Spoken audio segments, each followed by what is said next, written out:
एनवीएल की बातचीत में आपका स्वागत है। आज हम महाराष्ट्र में जो भाषा विवाद चल रहा है, उस पर प्रोफ़ेसर संजय गोपाल मंगला साहब से बातचीत करेंगे। डॉक्टर साहब, आपका इस कार्यक्रम में स्वागत है। बहुत-बहुत शुक्रिया सलीम भाई। इससे पहले हम लोग तमिलनाडु के बारे में सुनते थे कि वहाँ भाषा विवाद होता है और महाराष्ट्र में इस तरह की कोई बात नहीं थी। यहाँ सारी भाषाएँ मराठी, उर्दू, हिंदी, बल्कि हम लोग जिस म्युनिसिपल स्कूल में पढ़ते थे, उसमें गुजराती और तमिल भी जो है वो पढ़ाई जाती थी और लोग पढ़ते थे, अपनी-अपनी क्लास में पढ़ते थे, मिलते थे, खेलते थे, जाते थे, कोई झगड़ा नहीं था। लेकिन ये कि हमें उम्मीद थी कि भारतीय जनता पार्टी की सरकार आएगी, तो वो तमिलनाडु में जो भाषा का विवाद है, वो खत्म कर देगी। तो इन्होंने वहाँ तो विवाद को खत्म नहीं किया, लेकिन महाराष्ट्र में ये विवाद जो है, वो बहुत ज़ोर-शोर से शुरू हो गया। तो डॉक्टर साहब, आप ज़रा बताइए कि इसकी पार्श्वभूमि क्या है? अचानक महाराष्ट्र के अंदर ये भाषा को लेकर के ये कंट्रोवर्सी क्यों पैदा हुई? पहले तो हमारे इस मराठी भाषा या मराठी भाषिक लोगों पे हिंदी की सख्ती के खिलाफ जो आंदोलन हुआ लोगों का, उन सब आंदोलन में सक्रिय साथियों को मैं बधाई देना चाहता हूँ। इस आंदोलन का संयोजन करने वाले हमारे मित्र प्रोफ़ेसर दीपक पवार और उनके पूरे टीम को मैं बधाई देना चाहता हूँ। उन्होंने बहुत ही बढ़िया ढंग से हम सबको इकट्ठा लाया। और तीसरी बात मराठी के बारे में हिंदी में मैं आपसे बोल रहा हूँ, इससे मेरे कुछ साथी मराठी वाले नाराज़ हो सकते हैं।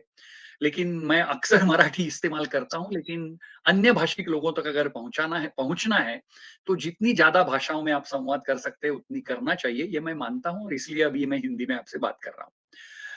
ये जो विवाद है, आपने सही कहा, सहजता से, सरलता से, स्वाभाविक तरीके से इंसान भाषा सीखता है। हम जब बच्चे रहते हैं छोटे तो हमारे अड़ोस-पड़ोस में जो लोग हैं उनसे हम भाषा सीखते हैं। बाद में स्कूल में जाके जो भाषा है उस पर और अध्ययन करते हैं। तो भाषा ये संवाद का, अपनी विचार व्यक्त करने का, अपने आप को बड़ा करने का एक स्वाभाविक माध्यम है, संस्कृति है। इसमें जब आप सख्ती लाते हो, उसमें कोई कंपल्शन की जब बात आती है, तो राजनीति शुरू हो जाती है। और आरएसएस और बीजेपी का जहां तक चरित्र हम जानते हैं, बगैर राजनीतिक सोच से वो कोई चीज नहीं कर पाते हैं, ये उनका एक दिक्कत है।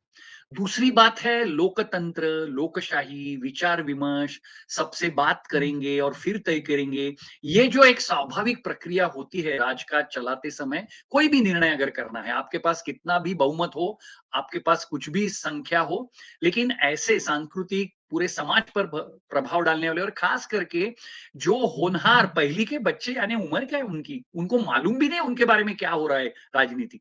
तो इस तरह के जो निर्णय लिए जाते हैं तो उसके में जो एक्सपर्ट है, कोई तज्ञ है, कोई अन्य विचार रखने वाले लोग हैं, उनसे सबसे विचार विमर्श करके फिर नीति तय करना, ये इनकी बस की बात नहीं है। उनको ये समझ में नहीं आता है लोकतंत्र में राजकाज कैसे चलाना है। ये कोई पहली बार नहीं हुआ है कि इनको वापस लेना पड़ा ये बिफोर यानी कल आज से जो अधिवेशन शुरू हुआ, उसके पहले ही उनके समझ में आ गया, अंदरूनी भी उनके विरोध था, इस शक्ति के विरोध में उनके महायुति में और लोगों का विरोध तो ठास करके दिखने के बाद उन्होंने चुपचाप जो वापसी कर ली है, वो कोई पहली बार नहीं की है। हर बार इस तरह से हड़बड़ी में अपनी मन की बात करना आगे ये इनके नेता दिल्ली से करते हैं, ये अभी मुंबई से करना चाहते हैं। तो ये इसका एक मसला है।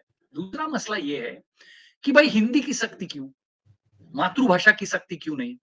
ये कहते हैं कि अंग्रेजी स्कूलों में हमने मराठी का ये कर दिया है। ये कोई तर्क नहीं है। वहाँ मराठी किस तरह से सिखाई जाती है, मराठी ठीक से पढ़ाई जाती है कि नहीं महाराष्ट्र में, ये अलग चर्चा का विषय हो सकता है। लेकिन जहाँ तक मराठी महाराष्ट्र की सभी स्कूलों में आप हिंदी की सख्ती करते हो, तो ये बहुत ही सरासर गलत बात इसलिए है कि इनके पीछे सिर्फ हिंदी की सख्ती की बात नहीं है। आजादी आंदोलन में तो ये लोग थे ही नहीं आरएसएस वाले, लेकिन उसके बाद जो संघ राज्य पैदा हुआ, भाषावार प्रांत रचनाएं हुई, इतने सारे राज्य पैदा हुए, इतनी सारी राजभाषाएं, भारत एक ऐसा मुल्क है जहां पर इतनी सारी राजभाषा, इतनी सारी नेशनल लैंग्वेजेस है। इस किस्म का जो विविधता का जो एक माहौल है संस्कृति में, वो आरएसएस को बिल्कुल पसंद नहीं है और इसलिए हिंदी के माध्यम से उत्तर प्रदेश का ये जो बुलडोजर राज इनके दिमाग में है, उसको पूरे देश में चलाना ये चाहते हैं। जैसे आपने शुरू में कहा, तमिलनाडु में यही वो करना चाह रहे हैं और महाराष्ट्र में सब जगह पर। पहले गुजराती का आक्रमण मुंबई में करने की कोशिश की, अब हिंदी का कर रहे हैं। तो ये इनकी सोची समझी हिंदुत्ववादी जो राजनीति है, हिंदू बहुसंख्यकवादी बुलडोजर की जो राजनीति है, इसके तहत ये फॉर्मूला बनाया गया है। ये कोई फडणवीस की अकेले की सोच नहीं है, इसके पीछे आरएसएस की सोच है। और आप हर बार देख सकते हैं, देश की संस्कृति के बारे में बात करने वाला आरएसएस इस विषय पर चुप्पी साधे बैठा था, इतना बड़ा आंदोलन खड़ा होने के बाद। तो ये लोग इस तरह से ये जो हिंदी, हिंदू, हिंदुत्ववादी राजनीति, इस तरह का ये आक्रमण है। इसलिए मैं तो, एक बार इन्होंने वापस लिया था भूसे साहब ने, फिर उन्होंने लाया, अब वापस लिया है, लेकिन ये फिर से कुछ नई तरकीब निकाल के, जैसे किसानों के कानून के ऊपर हो रहा है, कोई ना कोई तरकीब लाके ये कोशिश करने वाले हैं। तो हमें सजग रहना पड़ेगा और ये जो खतरनाक राजनीति है, उसके तहत इस पूरे देश चित्र को देखना चाहिए। डॉक्टर साहब, एजुकेशन के बारे में आपका बहुत आपकी रुचि रही है और ये जो साने गुरुजी स्कूल्स का एक बहुत बड़ा चेन है, उसके प्रशासन में, उसको चलाने में आपका बहुत बड़ा योगदान है। मैं आपसे ये जानना चाहता हूँ कि एक चीज़ है मातृभाषा जो कि आदमी अपने घर में बोलता है, फिर अब राजभाषा यानी जिस राज्य में रहता है, फिर ये है कि राष्ट्रभाषा यानी जिस देश में रहता है, फिर एक अंतर्राष्ट्रीय भाषा है। अ, तकरीबन इंग्लिश बन गई है, हालाँकि बहुत से देशों में इंग्लिश भी नहीं जानी जाती, बिल्कुल लोग नहीं जानते, जर्मनी में, फ्रांस में और ब्राज़ील वगैरह में जहाँ स्पेनिश बोली जाती है। लेकिन बहरहाल दुनिया के बहुत बड़े हिस्से में अंग्रेज़ी भाषा जानी जाती है, तो उसको लोग भारत में तो उसको अंतर्राष्ट्रीय भाषा ही कहते हैं। तो ये जो 4 भाषाएँ हैं, मातृभाषा, राजभाषा, राष्ट्रभाषा और अंतर्राष्ट्रीय भाषा, एक छात्र है, एक स्टूडेंट है जिसको कि ये चारों भाषा जो है वो अलग-अलग तरह से पढ़ाने की कोशिश की जाती है। तो इसके बारे में कैसा संतुलन होना चाहिए आपके ख़्याल में? पहली बात ये है कि कई बार ऐसा माना जाता है कि बच्चे की उम्र जब बहुत कम रहती है, तो वो ज़्यादा चीज़ें ग्रहण कर सकता है। ज़्यादा भाषाएँ भी ग्रहण कर सकता है, ऐसा माना जाता है। साइकोलॉजिकल, मानसशास्त्रीय, भाषाशास्त्रीय अध्ययन है इसके ऊपर। मुद्दा ये है कि अपनी मातृभाषा भी मराठी लोग और महाराष्ट्र के लोग अभी तक ठीक से नहीं बोल पा रहे हैं। उनको स्कूलों में मराठी भी ठीक से सिखाई नहीं जा रही है। उनका जो व्याकरण है, उनका जो लिखाई-पढ़ाई है, वो अलग है। फिर मराठी हो या अन्य सभी भाषाएँ हो, हर 12 मील पे वो बदलती है। भाषा की जो व्यावहारिक बोलचाल है, विदर्भ का अलग तरीका है, मराठवाड़ा का अलग तरीका है, कोंकण का अलग तरीका है। ये सब होते हुए एक प्रमाण मराठी भाषा में भी एक ब्राह्मणिकल वर्चस्व है। तो ये सब निपटने के पहले ठीक से मराठी का अध्ययन कैसे करेंगे, इसकी व्यवस्था करने से पहले आप अगर अन्य भाषाओं के बारे में सोच रहे हो, तो ये बिल्कुल गलत है, ऐसा ये पहला मेरा मानना है। दूसरी बात ये है कि जैसे मैंने शुरू में कहा, हिंदी ये राष्ट्रभाषा नहीं है। जो अलग-अलग राज्य भाषाएँ हमारे देश में हैं, हमारे संस्कृति के अनुसार, भाषावार प्रांत रचना के अनुसार, ये सभी राजभाषाएँ हैं। तो ये हिंदी ही राष्ट्रभाषा है, ये जो एक करने की कोशिश हो रही है, वो गलत हो रही है। और तीसरी बात, सबसे अहम, जिसका उल्लेख आपने किया, साने गुरुजी का। साने गुरुजी ने अंतर-भारती यह संकल्पना पेश की थी। वो क्या संकल्पना थी? कि आप आपके पड़ोस के राज्य के भाषाएँ सीख लीजिए। आप जिस एरिया में रहते हो, उस एरिया के लोगों की भाषा सीख लीजिए। मैं उसको अंतर-भारती, साने गुरुजी के अंतर-भारती की संकल्पना को और एक परिभाषित करने की कोशिश की है। आपने जो 4 लैंग्वेज फॉर्मूला अभी बताया, मैंने उसमें परिसर भाषा, यह शब्द, एक कांसेप्ट ऐड किया मैंने इसके ऊपर लोकसत्ता में लेख भी लिखा था कुछ साल पहले। आप जिस परिसर में रहते हो, वहाँ के बच्चे, बच्चियाँ, लड़के, बाकी लोग किस तरह से भाषा इस्तेमाल करें, ये सीखना। और ये चीज़ें बच्चों के लिए स्वाभाविक है, नेचुरल है। अगर मैं अगर इंग्लैंड में रह रहा हूँ और वहाँ सब लोग अंग्रेज़ी में बात कर रहे हैं, तो मुझे अंग्रेज़ी सहजता से आ जाएगी, मैं सीख जाऊँगा अगर छोटे बच्चे से है। मैं अगर तमिलनाडु में रह रहा हूँ, तो मुझे मराठी आएगी। और जैसे आप भी सलीम भाई जानते होंगे कि कोंकण में जाएँगे तो मुसलमान हैं ऐसा समझ में नहीं आता है, उर्दू का लफ्ज़ नहीं इस्तेमाल करते, मराठी में बात करते हैं। तमिलनाडु में जाएँगे तो मुसलमान तमिल भाषा में बात करते हैं। ये एक एक कल्चर की बात है और दूसरी व्यवहार की बात है। आपको अगर वहाँ पर अपना व्यवसाय चलाना है, राजकाज चलाना है, दुकान चलाना है, कुछ भी करना है, तो आपको लोकल लैंग्वेज आनी चाहिए, सिंपल सी बात है। तो इसको महत्व देने से पहले आप ये जो अन्य भाषाओं का आक्रमण कर रहे हैं वो गलत है। साने गुरुजी का जो सोच है अंतर भारती का, वो ज्यादा बेहतर है कि आप मराठी भाषा के साथ पड़ोस वाले राज्य की भाषा सुने। भाई आपको स्पेन में या इंग्लैंड में अंग्रेजी को जाने के लिए टाइम है, पहले आपको गुजरात जाना है, मध्य प्रदेश जाना है, कर्नाटक जाना है, महाराष्ट्र के लोगों को वहां की भाषा आपको समझ में आनी चाहिए, बंगाल। तो ये अलग अलग भाषाएं जो हमारी भाषा भगिनी है भारत की, उनको आप क्यों नहीं लगाते हैं आपके एक भाषा के साथ, और उसका चॉइस क्यों नहीं देते हैं। और फिर ये बात सही है कि अंतरराष्ट्रीय स्तर पर जिसको जाना है उसको अंग्रेजी सीखना पड़ेगा। हमारे यहाँ सलीम भाई ये अंतरराष्ट्रीय भाषा का मुद्दा नहीं रहा है, ये अंग्रेजी के आक्रमण का मुद्दा है। आपने जैसे साने गुरुजी का नाम लिया, मैं डॉक्टर राम मनोहर लोहिया जी का नाम लेना चाहता हूँ।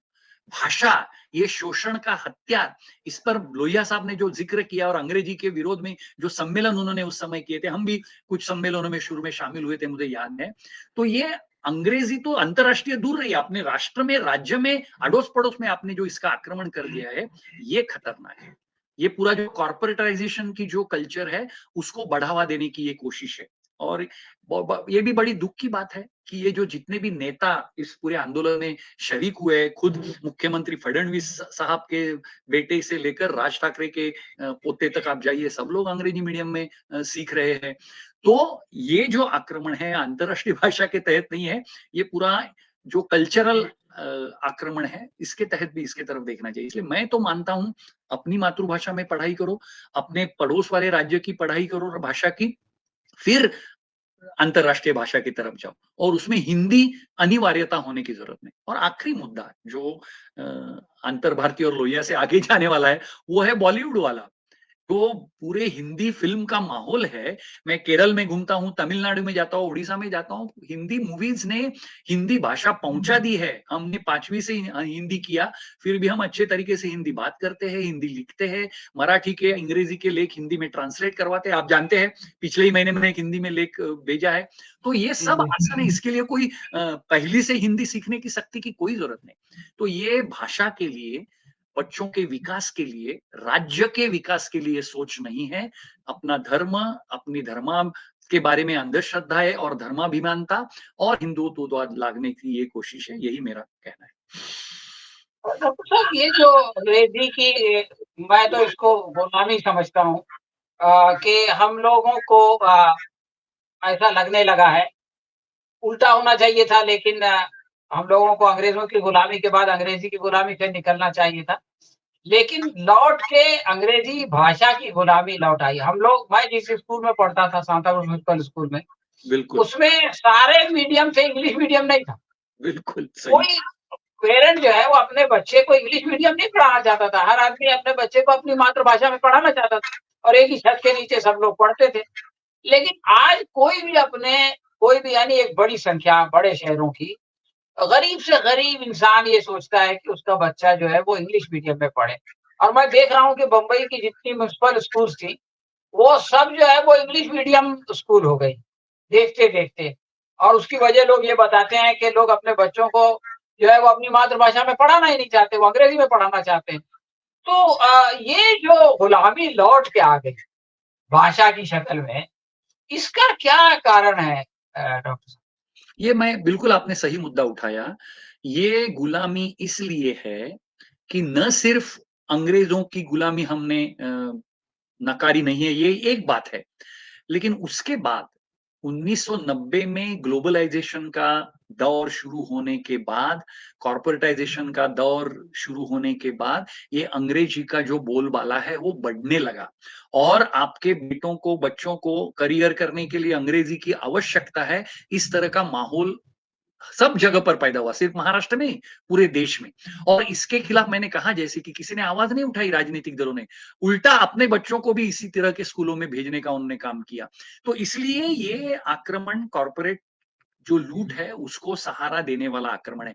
अभी हम ठाणे शहर में झुग्गी झोपड़ी में रहने वाले बच्चों में काम करते हैं। वो बच्चे आते हैं, सर आप हमको पढ़ाते हैं, सिखाते हैं, संविधान सिखाते हैं, अच्छा इंसान बनाने के बारे में बता रहे हैं, हमें अंग्रेजी सिखाओ।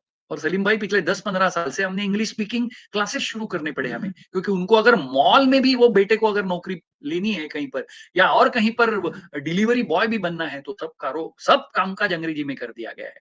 कोई भी बगैर अंग्रेजी जाने आप कोई भी छोटा सा छोटा नौकरी भी नहीं कर सकते।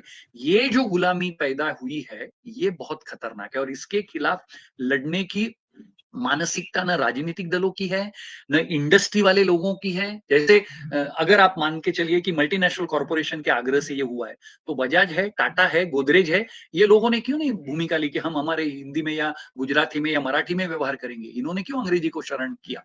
तो ये भी जो है, इसकी वजह से इट्स नॉट ओन में, यानी सिर्फ अंग्रेजों का गुलामी की वजह से नहीं हो रहा है, बल्कि ये जो गुलामी की मानसिकता, कॉर्पोरेटाइजेशन, उसकी वजह से अंग्रेजी का आक्रमण हुआ है। और जब आस-पास में सब चीज़ें अंग्रेज़ी हो रही है, अपने बेटे की तरक्की अंग्रेज़ी पर निर्भर है, ऐसा माहौल पैदा हुआ है, तो डॉक्टर साहब हमको वो थाना की बस्तियों में जाके हाथ जोड़ के पालकों को समझाना पड़ता है कि आप कृपा करके म्युनिसिपैलिटी के स्कूल में मराठी माध्यम में भेजिए, या हिंदी आप है अगर तो हिंदी में भेजिए, अंग्रेज़ी में मत भेजिए। लेकिन वो भी सफाई कामगार हो, कॉन्ट्रैक्ट लेबर हो, उसको लगता है मेरा बेटा अगर लेबरर नहीं बनना है तो उसको अंग्रेज़ी में भेजो स्कूल में। और वहाँ क्या नुकसान हो रहा है, बच्चों को समझ आने में नुकसान हो रहा है, आगे बढ़ने में नुकसान हो रहा है।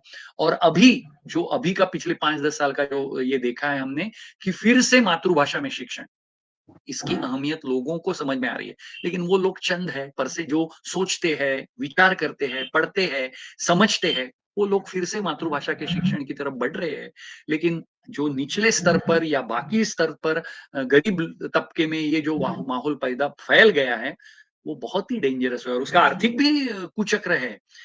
म्युनिसिपैलिटी के स्कूल में मैं भी पढ़ा, जिला परिषद के स्कूल में, आप म्युनिसिपैलिटी के स्कूल में पढ़े, मैं विजेटीआई से इंजीनियर हुआ, मेरे बाप के किसी को कभी तकलीफ नहीं हुई, इतने कम खर्चे में हमारा पढ़ाई होता था।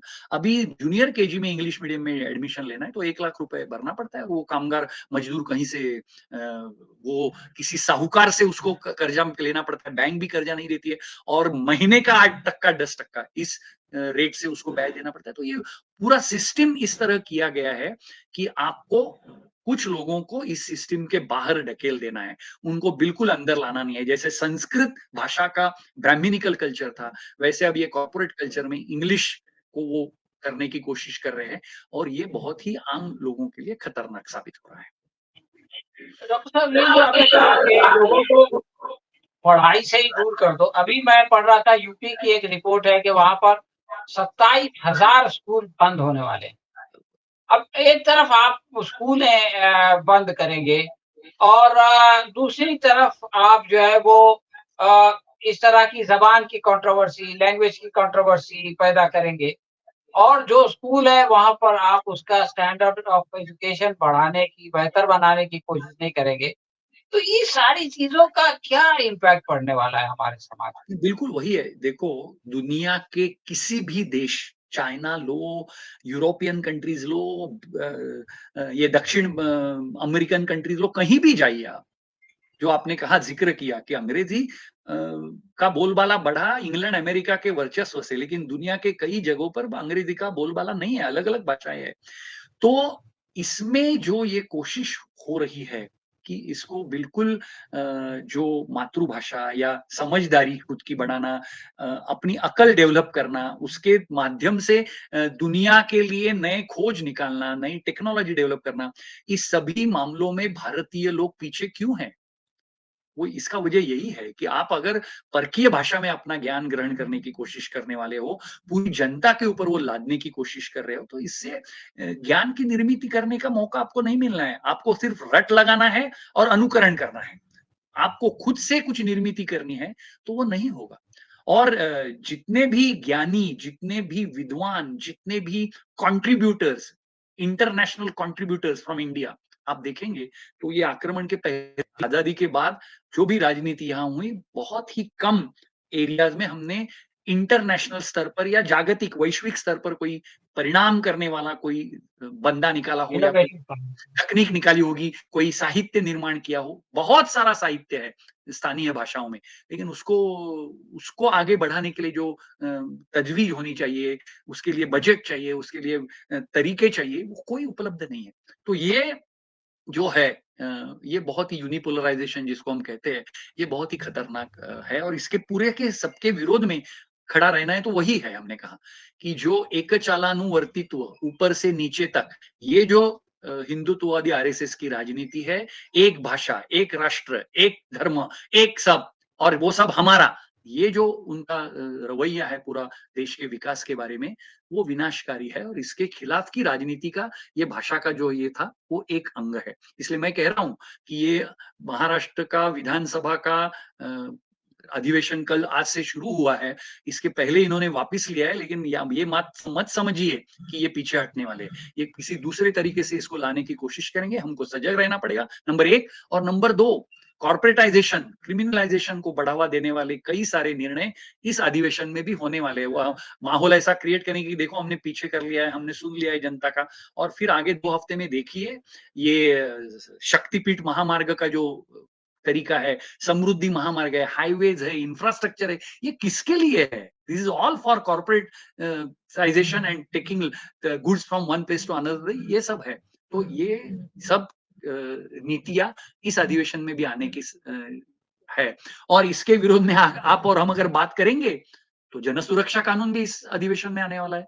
यानी बोलती बंद, चुप्पी बंद, भाषा बंद, सवाल करना बंद, ये जो इनका तरीका है राजनीति का, इसका ये मराठी भाषा का विवाद है, वो एक अंग है और इसके खिलाफ लगातार हमको काम करना पड़ेगा और हमारे बीच में समाज में भी इसके बारे में मराठी भाषा या मातृभाषा में शिक्षण आदि चीजों के लिए माहौल निर्माण करना पड़ेगा। डॉक्टर साहब, आप जो आरएसएस की सोच के बारे में बता रहे थे, वो तो सीधे-सीधे जो फेडरल स्ट्रक्चर है, संघ-राज का जो कांसेप्ट है, उससे टकराने वाला है। और मैं तमिल लोगों से बात करता था कि भाई तुमको हिंदी से क्या झगड़ा है, इसलिए हमारा तो कोई झगड़ा ही नहीं था। तो वो लोग ये कहते थे कि हिंदी भाषा नहीं है बल्कि एक कल्चरल एग्रेशन है, जो हिंदी के ज़रिए से हम पर किया जा रहा है और हम उसको रेसिस्ट कर रहे हैं। इसलिए कि हम उन्होंने एक ने तो मेरे को एग्ज़ाम्पल दे दिया कि देखो उर्दू से हमारी लड़ाई नहीं है। इसलिए कि उर्दू जो है वो कोई हम पे थोप ज़बरदस्ती नहीं है। हमारी मर्ज़ी से हमारे बच्चे कोई पढ़ना चाहे तो पढ़ता है, तमिल पढ़ता है, तेलुगु पढ़ता है, कन्नड़ा पढ़ता है। लेकिन हिंदी जब ज़बरदस्ती पढ़ाई जाएगी तो वो हमको ऐसा लगता है कि वो कल्चर जो है वो हमारा हमसे छीना जाएगा और एक अजनबी कल्चर हमारे ऊपर थोपा जाएगा। तो ये परिप्रेक्ष्य में ये जो भाषा की कहानी इन्होंने शुरू की, तो उसको हम लोग कैसे रेज़िस्ट करेंगे? इसलिए कि ये तो ये बोल देंगे कि भाई आप राष्ट्रभाषा के मुखालिफ है, आप राष्ट्र के मुखालिफ है, आप राष्ट्र का विरोध कर रहे हैं। ये बिल्कुल सही आपने कहा। जैसे मैं कहा मैं जन आंदोलनों के राष्ट्रीय समन्वय के काम को लेकर देश भर में घूमता हूँ। केरल, तमिलनाडु, आंध्र प्रदेश सब जगह जाता हूँ। हिंदी लोग बोलते हैं, हिंदी समझते हैं, हिंदी में व्यवहार भी करते हैं। मुद्दा ये है कि अपनी मातृभाषा के बारे में उनका प्यार, उनका लगाव, वहाँ के कल्चर का आग्रह, ये इतना स्वाभाविक है और वहाँ का माहौल, वहाँ के राजनीति ने इस तरह से बरकरार रखा है कि तमिल भाषा में आप व्यवहार करोगे तो भी तमिलनाडु में आप उपजीविका माल सकते हैं, रोजगार कमा सकते हैं। वही केरल, ये जो है विशेषता, उसको नष्ट करने की कोशिश अगर कोई कर रहा है, तो कोई भी सांस्कृतिक जो अपनापन मानने वाला व्यक्ति हो, उसके बारे में कोई अहमियत मानने वाला व्यक्ति, वो इसको आक्रमण ही मानेगा और इस आक्रमण को वो कबूल नहीं करेंगे। जैसे मैंने कहा, संस्कृत का आक्रमण करने की कोशिश इन्होंने की और वो नहीं संभव हुआ। इट इज तो उसी तरह से ये आक्रमण जो है भाषा का, हिंदी हो या, लोग भाषा को शत्रु नहीं मानते हैं।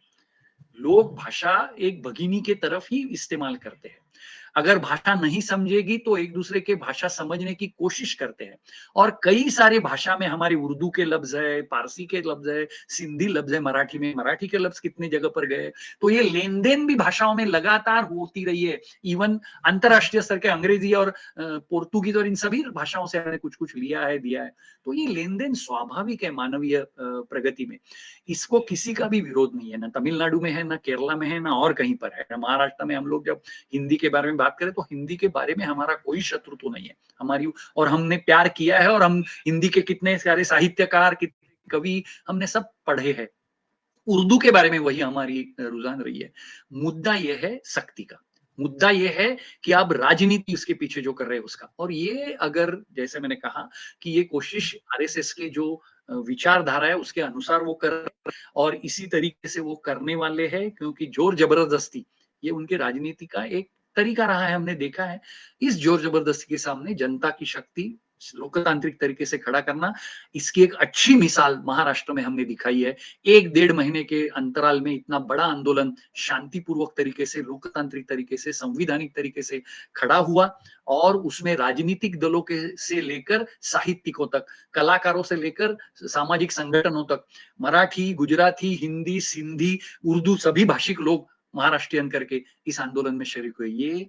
ये महाराष्ट्र धर्म है और यही धर्म अगर हम आगे बढ़ाएंगे तो उससे राष्ट्र धर्म पैदा होने वाला है, सबको साथ लेने वाला, कॉम्पोजिट कल्चर वाला। इनका तरीका ही अलग है, इनको हेगेमनी और यूनिकल्चर की बात ये कर रहे हैं, तो इसके खिलाफ हमें लगातार लड़ना, यही मेरे सामने रास्ता दिख रहा है। तो साहब अमित शाह ने अभी एक स्टेटमेंट दिया था और उसमें उन्होंने कहा था कि कुछ दिनों के बाद लोग जो है वो इंग्लिश में बात करते हुए शर्माएंगे, यानी हिंदी में बात करेंगे। लेकिन गुजरात के अंदर कभी भी जो है वो हिंदी को कंपल्सरी करने का सवाल नहीं पैदा होता है। तो ये सवाल जो हिंदी का है, वो महाराष्ट्र में पैदा होगा, वो तमिलनाडु में पैदा होगा, वो कर्नाटका में पैदा होगा, लेकिन गुजरात में नहीं होगा। तो इसका क्या कारण है? नहीं, वो आपने जवाब दे दिया इसका। ये गुजरात का जो वर्चस्व करने की कोशिश वो कर रहे हैं, उसके तहत ये हो रहा है।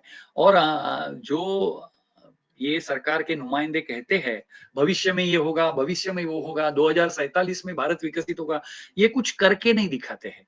वो भविष्य के बारे में जो मन में आता है वो बोल देते हैं, लोगों को जो अच्छा लगेगा ऐसा बोल देते हैं।